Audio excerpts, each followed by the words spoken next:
Next third problem. So ఇందులో మనకి ఏమేమి ఉన్నాయి ఎంట్రీస్. సో పోస్టేజ్, టెలిగ్రామ్ ఏమో ఇండైరెక్ట్ ఎక్స్పెన్స్, ఫిక్స్డ్ డిపాజిట్ అనేది మనకి కరెంట్ అసెట్ అవుతుంది, సో డెబిట్ అయింది.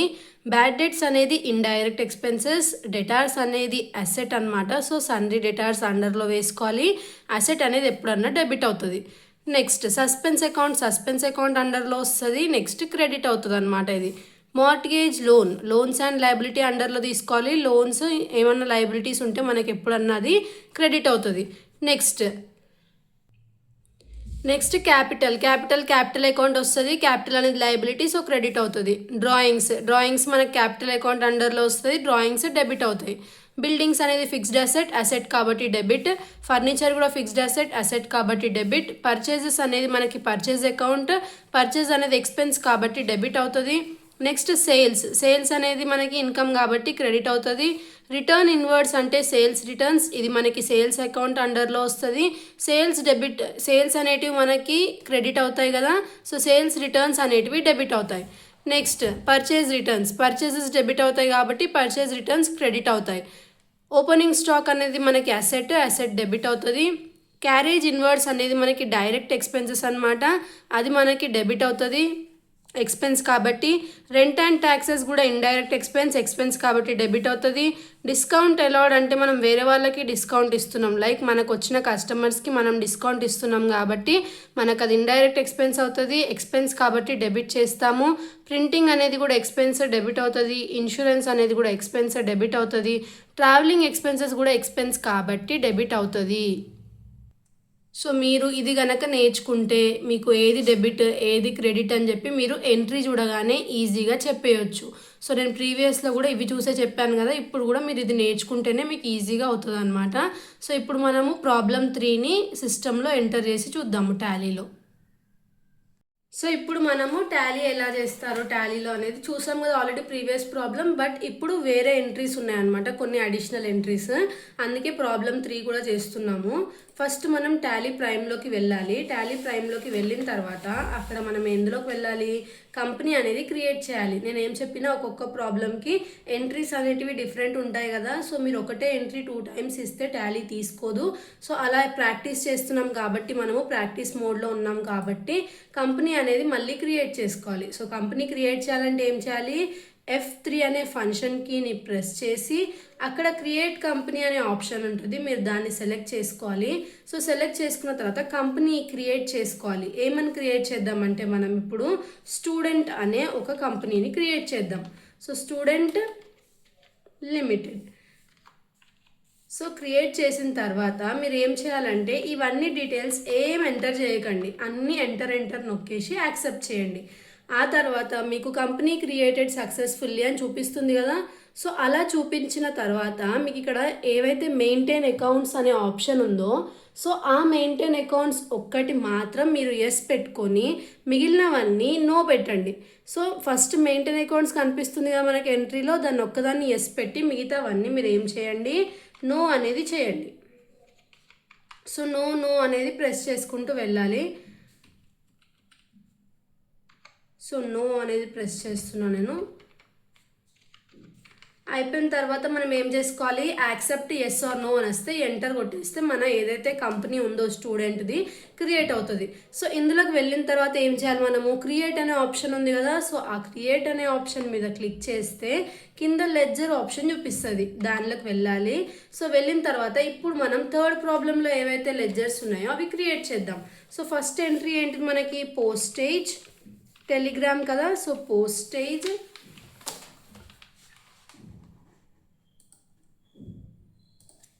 ఇప్పుడు నేను ఇక్కడ టైప్ చేయబోతున్నా పోస్టేజ్ ఇంకా టెలిగ్రామ్ అనేది, postage and Telegram.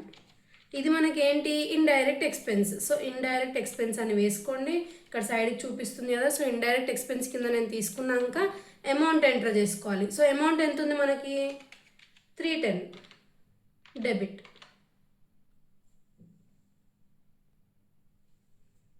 Fixed deposits.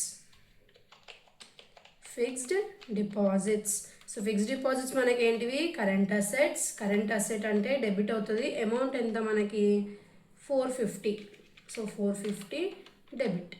Next bad debts. So bad debts అని ఇచ్చారు కదా, బ్యాడ్ డెట్స్ అంటే అప్పులు. సో ఇది మనకి ఏమవుతుంది, ఇండైరెక్ట్ ఎక్స్పెన్స్ అనేది అవుతుంది. అదే బ్యాడ్ డెట్స్ రికవర్ అయితే ఇండైరెక్ట్ ఇన్కమ్. సో ఇక్కడ 200 రూపీస్ మనకి ఏమవుతుంది, డెబిట్ అవుతుంది, ఎందుకంటే ఎక్స్పెన్స్ కాబట్టి. Next debtors. సో డెటార్స్ అంటే మనకి సండ్రీ డెటార్స్ ఉంటుంది కదా, దాని అండర్లో తీసుకోవాలి. మనకి డెటార్స్ అనేది అసెట్. సో అమౌంట్ ఎంత ఉంది, ఫస్ట్ డెటార్స్లో 11,000 ఉంది వేసుకొని డెటార్స్ అనేది డెబిట్ అవుతుంది. సండ్రీ డెటార్స్ అయినాక ఏముంది మనకి, సస్పెన్స్ అకౌంట్ ఉంది. So suspense account, suspense account దేని అండర్లో వస్తుంది, సస్పెన్స్ అకౌంట్ అండర్లో వస్తుంది. సో సస్పెన్స్ అకౌంట్ అయిపోయిన తర్వాత నెక్స్ట్ మనకి అమౌంట్ రాసుకోవాలి మనం. 6,400 రూపీస్ ఉంది. సో ఇది మనకి ఏమవుతుంది, క్రెడిట్ అవుతుంది. తర్వాత లోన్, మార్ట్గేజ్ లోన్ అని ఉంది. సో లోన్ అనేది మనకి ఏమవుతుంది, లోన్స్ అండ్ లయబిలిటీస్ అండర్లో వస్తుంది. లయబిలిటీ అనేది ఎప్పుడన్నా ఏమవుతుంది, క్రెడిట్ అవుతుంది కదా. సో ఇక్కడ మనకి లోన్ అనేది కూడా క్రెడిట్ అవుతుంది. Amount 2,500 rupees credit. Next capital. Capital మనకి ఏ అండర్లో వస్తుంది అని చెప్పాను నేను ప్రీవియస్ వీడియోలో, క్యాపిటల్ అకౌంట్ అండర్లోనే వస్తుంది. ఇంకా అమౌంట్ అనేది మనకి 26,250 ఉంది. సో 26,250 ఎప్పుడన్నా క్యాపిటల్ లయబిలిటీ కాబట్టి క్రెడిట్ అవుతుంది. నేను ఒకటేసారి చెప్పిన అన్ని మళ్ళీ రిపీట్ చేసి చెప్తున్నాను, సో దట్ మీకు ఈజీ అవుతుంది అని చెప్పి. డ్రాయింగ్స్ అనేది క్యాపిటల్ అకౌంట్ అండర్లో వస్తుంది. డ్రాయింగ్స్ ది అమౌంట్ మనకి 955 రూపీస్ ఉంది. డ్రాయింగ్స్ ఎప్పుడన్నా మనకి ఏమవుతుంది, డెబిట్ అవుతుంది. Next buildings.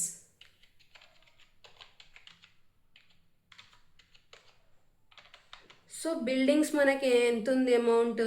So first buildings అనేది ఫిక్స్డ్ అసెట్. తర్వాత అమౌంట్ అనేది 19,500 రూపీస్ ఉంది. సో 19,500 రూపీస్ అసెట్ కాబట్టి డెబిటే చేస్తాము. తర్వాత ఫర్నిచర్ ఉంది. సో ఫర్నిచర్ కూడా మనకి ఫిక్స్డ్ అసెటే కదా. సో అసెట్ కాబట్టి డెబిట్ అవుతుంది కదా. 750 రూపీస్ మనం ఏం చేయాలి, డెబిట్ చేయాలి. ఆ తర్వాత మనకి ఏముంది, ఫర్నిచర్ తర్వాత పర్చేజెస్ ఉంది. సో పర్చేజెస్ అంటే మనం వెళ్ళి కొంటున్నాం అనమాట, అది మనకి ఏంటి, ఇండైరెక్ట్.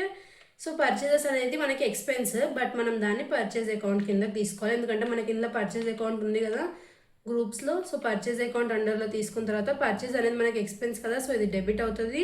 అమౌంట్ అనేది 34,150 rupees debit. Next sales. So sales అనేది కూడా మనకి అండర్లో సేల్స్ అకౌంట్ అనేది ఉంది. సో ఆ సేల్స్ అకౌంట్ కిందనే తీసుకోండి. సేల్స్ అకౌంట్ మనకి సేల్స్ ఎంతనే 46,000 రూపీస్ అయినాయి అంట. సేల్స్ ఎప్పుడన్నా ఇన్కమ్ కాబట్టి క్రెడిట్ అవుతుంది. Next return inwards. So return inwards అంటే మనకి సేల్స్ రిటర్న్స్ అనమాట. మనం చేసిన సేల్స్ రిటర్న్స్ అంటే మనం చేసిన సేల్స్ మనకు రిటర్న్ ఇచ్చేస్తున్నారు వాళ్ళు, దీన్ని కూడా సేల్స్ అకౌంట్ కిందనే తీసుకోవాలి. అమౌంట్ అనేది 650 రూపీస్ ఉంది. సేల్స్ అనేది క్రెడిట్ అవుతే ఇది మనకి డెబిట్ అనేది అవుతుంది. Next return outwards. So return outwards కదా. సో రిటర్న్ అవుట్వర్డ్స్ అంటే పర్చేజ్ రిటర్న్స్, మనం చేసిన పర్చేజెస్ ఏవైతే ఉన్నాయో వాటిని మనం వెళ్ళి రిటర్న్ ఇచ్చేస్తున్నాం. దీన్ని మనం పర్చేజ్ అకౌంట్ అండర్లోనే తీసుకోవాలి. సో పర్చేజ్ అకౌంట్ అని మనం ఇక్కడ సెలెక్ట్ చేసుకొని, రిటర్న్ అవుట్వర్డ్స్ అంటే పర్చేజ్ రిటర్న్స్ కదా. పర్చేజ్ రిటర్న్స్ మనకి ఎక్కడ వస్తాయి, క్రెడిట్లో వస్తాయి. So 1,100 rupees credit. Opening stock ఉంది. సో ఓపెనింగ్ స్టాక్ అంటే ఏంటిది, మనకి కరెంట్ అసెట్ కదా. సో అసెట్ మనం ఏం చేస్తాము, డెబిట్ చేస్తాము. సో అమౌంట్ ఎంత, 8,800 rupees debit. Carriage inwards. So carriage inwards ఇది మనకి డైరెక్ట్ ఎక్స్పెన్సెస్ అనమాట. సో డైరెక్ట్ ఎక్స్పెన్సెస్ కింద సెలెక్ట్ చేసుకొని అమౌంట్ ఎంత ఇచ్చారు,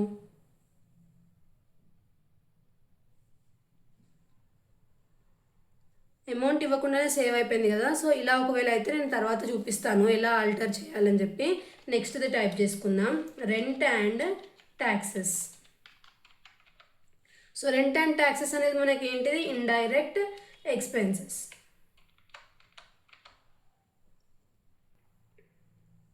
సో అమౌంట్ ఎంత ఉంది మనకి, 1,100 రూపీస్ ఉంది. ఇది ఏంటి మనకి, debit. Next discount allowed. So discount అనేది ఇస్తున్నాం మనం కస్టమర్స్కి. సో అలాంటప్పుడు డిస్కౌంట్ అలౌడ్ అనేది ఇండైరెక్ట్ ఎక్స్పెన్సే అవుతుంది. అమౌంట్ ఎంత ఇచ్చారు మనకి 1875 రూపీస్. సో ఇది మనకి డెబిట్ అవుతుంది. ప్రింటింగ్ అనేది ఇండైరెక్ట్ ఎక్స్పెన్సెస్. సో ఎక్స్పెన్స్ కాబట్టి డెబిట్ అవుతుంది 360 రూపీస్.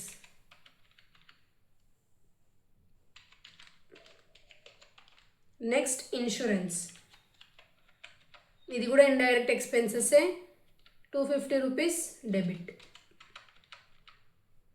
తర్వాత travelling expenses. So travelling expenses మనకి ఇండైరెక్ట్ ఎక్స్పెన్సెసే, 700 రూపీస్ ఎక్స్పెన్స్ కాబట్టి మనం ఏం చేస్తాము, డెబిట్ చేస్తాము. సో ఇప్పుడు దాకా మనం ఏదైతే క్యారేజ్ ఇన్వర్ట్స్ చేసామో అక్కడ నేను అమౌంట్ ఎంటర్ చేయకుండా స్పీడ్గా సేవ్ అయిపోయింది కదా.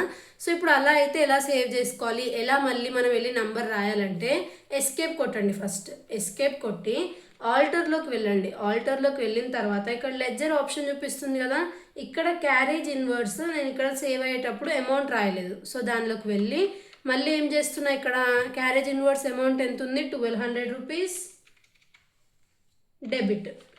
సో ఇక్కడ నేను సేవ్ చేసేసా. సో ఇలా నేను సేవ్ చేసేసుకున్న తర్వాత క్యాష్ ఏమైనా ఉన్నాయా చూసుకోవాలి. క్యాష్ ఏం లేదు కాబట్టి నేను ఇక్కడ ఆల్టర్ చేయట్లేదు. నెక్స్ట్ మనం బ్యాక్ వెళ్ళిపోవాలి. బ్యాక్ వెళ్ళిపోయి మళ్ళీ క్రియేట్ ఆప్షన్లోకి వెళ్ళి లెడ్జర్ ఆప్షన్లోకి వెళ్తే ఇక్కడ పైన మీరు చూసినప్పుడు టోటల్ ఓపెనింగ్ బ్యాలెన్స్ దగ్గర అప్పుడు మనకి డెబిట్ ఇంకా క్రెడిట్ రెండు టాలీ అవుతేనే మనం చేసిన ప్రాబ్లం అనేది కరెక్ట్. లేదు మీరు డెబిట్ కానీ క్రెడిట్ కానీ ఏమన్నా అటు ఇటు వేసినా సరే ఇక్కడ మనకి డిఫెక్ట్ అనేది చూపిస్తుంది. అప్పుడు మనము ఆల్టర్లోకి వెళ్ళి మళ్ళీ అమౌంట్స్ కానీ డెబిట్ కానీ క్రెడిట్ కానీ చేంజ్ చేసుకోవచ్చు. సో ఇది మనకి థర్డ్ ప్రాబ్లం. నెక్స్ట్ వీడియోలో ఇంకొక ప్రాబ్లం చూద్దాము లెడ్జర్ది. Thanks for watching.